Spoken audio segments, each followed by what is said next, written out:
Hello everyone and welcome to this video on money, asking the question of what is money.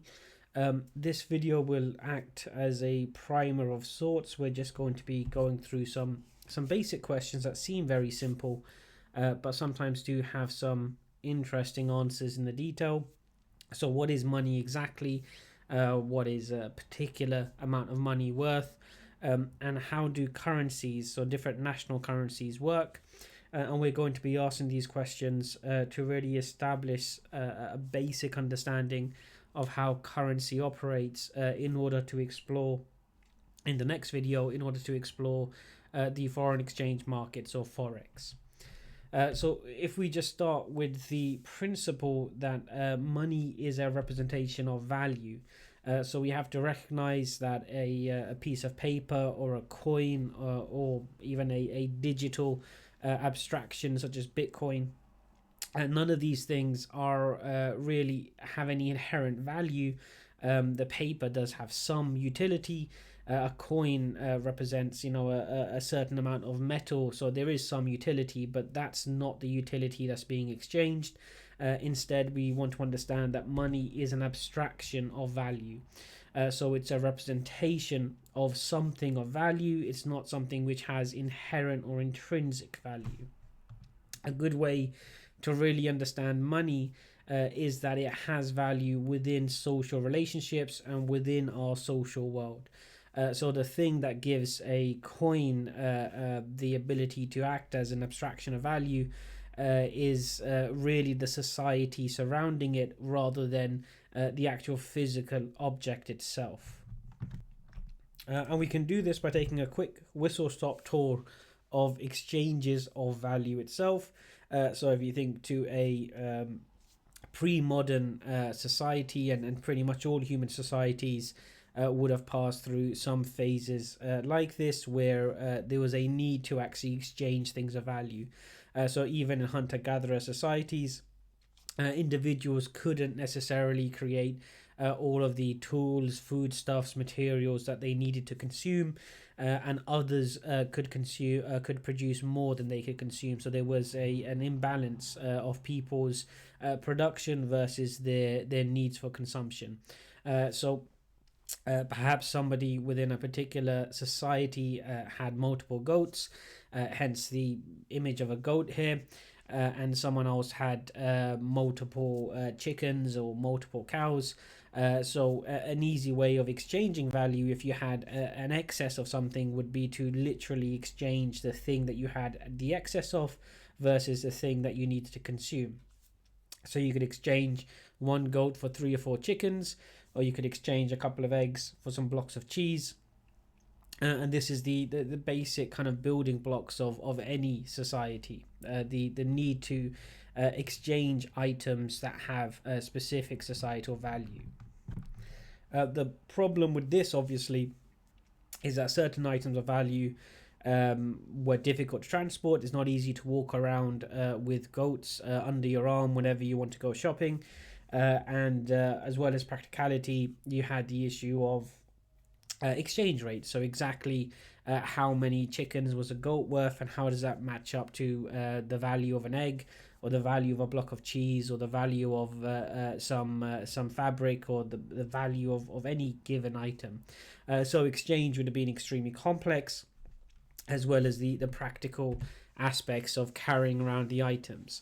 So what we start seeing happening fairly early on in human societies is the creation of tokens of value. So we're starting to abstract away the actual underlying items being exchanged and creating tokens. So we see this with particular shells or particular items, or something which is small, easily transportable, that can represent something, represent value. So one goat could be worth 15 shells, one chicken could be worth 10 shells. So that way you have an easy unit of exchange. You can figure out how much particular goods are worth against each other, and you can also exchange these tokens instead of having to carry around particular goats and chickens and eggs and so on.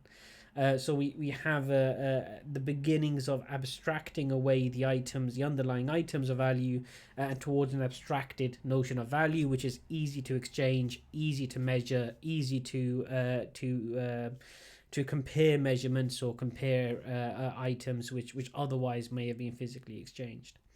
Now, as societies grew and became more complex, and we start seeing the rise of agricultural and then urban settlements, we start running into the issue of political control.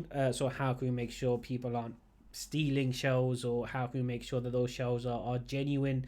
And we start seeing the rise of coinage again very early on in human societies, and this represents really the emergence of political systems of control. So you'd have coins which are stamped by whatever political power holds sway in that territory, controlling the or giving an assurance that this coin actually is real silver or real gold.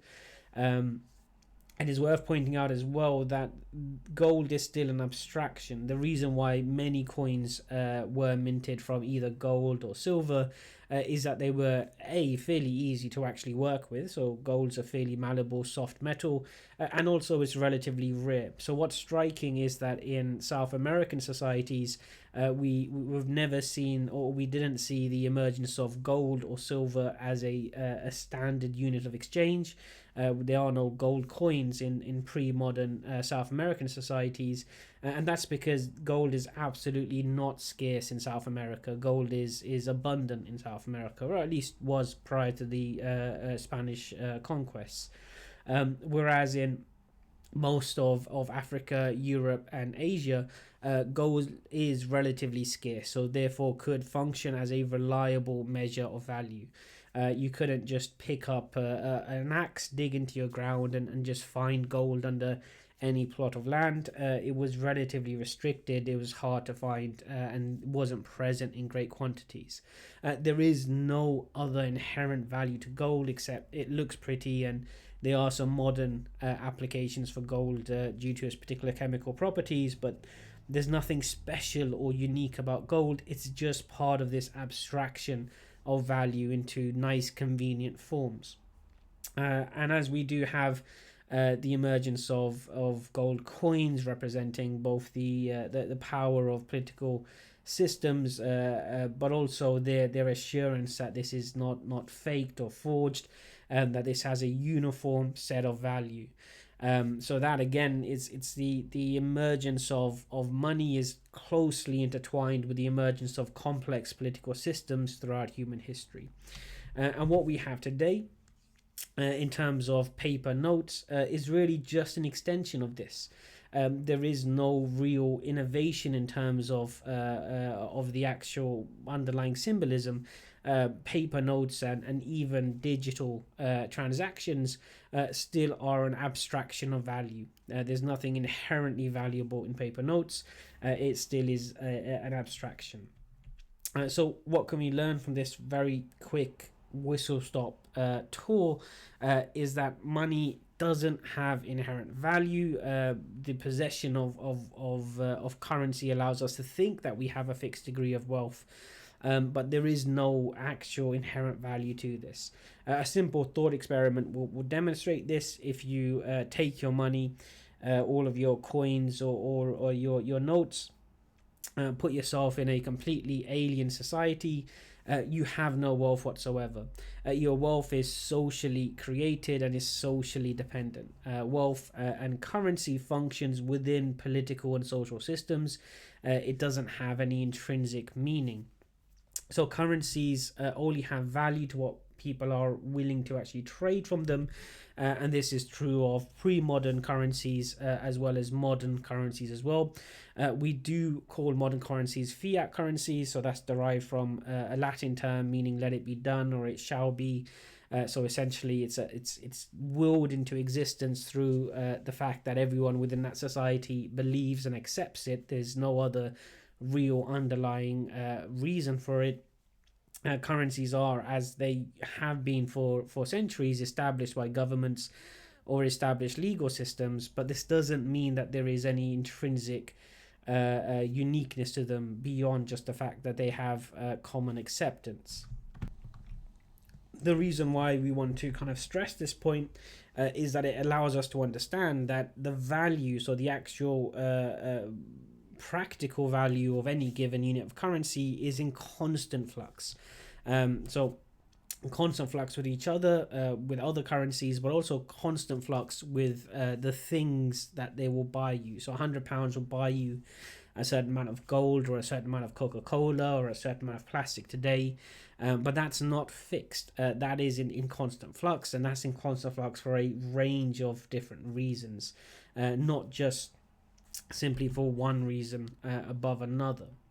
And we can see this as well through the mechanisms used to actually monitor and control them. So in terms of the current authority that we have in the UK, this would be the Bank of England.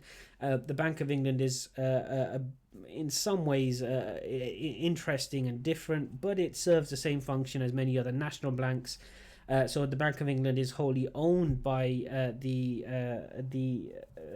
UK government, the UK state, but it is formally independent and has independent decision-making powers. Those include setting interest rates, issuing banknotes, although a few other chosen banks can also issue banknotes, such as the Bank of Scotland. Keeping an eye on particular risks inherent within a financial system, issuing advisories to other major banks and to consumers.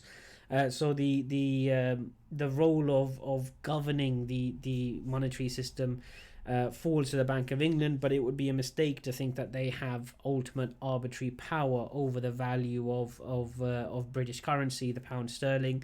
The pound is still a fiat currency. Its value is determined by how much people are willing to exchange for it.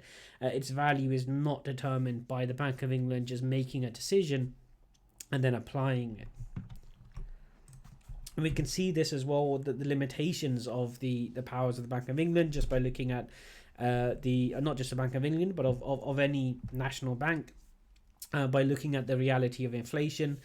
So any attempts at controlling inflation are only going to be partially successful, because inflation really demonstrates that money is only worth what people are willing to exchange. So if we take a typical loaf of bread, we can see that in 1973 the typical cost was 11 pence, and today, or not today, well in 2013 these figures come from, the value of a loaf of bread is £1.30, and it's gone slightly higher again as well. So that's an increase of over 1,000%. Bread hasn't become 1,000 times more tasty or 1,000 times more nutritious. Bread itself is relatively static during this period as a product. There have been no major innovations in bread, but rather this is a function of the value of pound sterling falling in relation to common goods. This can be measured in part through looking at something called the Consumer Price Index, which at the moment in the UK is collected and maintained by the ONS, which is the Office of National Statistics. So the Consumer Price Index measures a basket of common household goods. New things are added and taken away as society changes, and looks at the average price. So the further back in time you go, the more vague the accuracy of the Consumer Price Index becomes. We can see here, however, in a shorter time frame, it's really very quite accurate. So looking at their basket of goods from 12 months ago, from January 2020 to January 2021, we can see that the value of pound sterling has dropped by 0.9%. So generally over time, the trend is for the value of currencies to be worth less. There are a lot of critiques of the way we measure inflation. What's not really in doubt is that inflation is very much a real entity, and it demonstrates just how socially dependent and in flux the value of money is. That value really is just an abstraction of value. Money is not something different, is not something unique or special, it's just an abstraction, a symbol of value. However, in terms of the precise measurements, the calibrations, you will find some interesting debates and arguments around the best way to measure inflation. Inflation itself isn't really in doubt, however. Now, the obvious next stage for us to examine would be, how do we exchange currencies? So we have our pound sterling. We understand that it's an abstraction of value. but we want to take our abstracted value and turn it into a form that we can use in Japan. So we want to translate this value into Japanese yen. So we can think of currency almost as a language within particular national economies. You can't go and try and do business in Japan while not being able to speak the local economic language. So you need to translate your value into another form of abstracted value. Now you can't change the abstraction form, but you can exchange it. So you can actually go and purchase some Japanese yen for £4, and the way we'd do this would simply be to sell our pounds in exchange for Japanese yen through something called forex or the foreign exchange market. That's going to be the topic of the next video, so we will pause this brief and basic primer of money to move on to forex itself.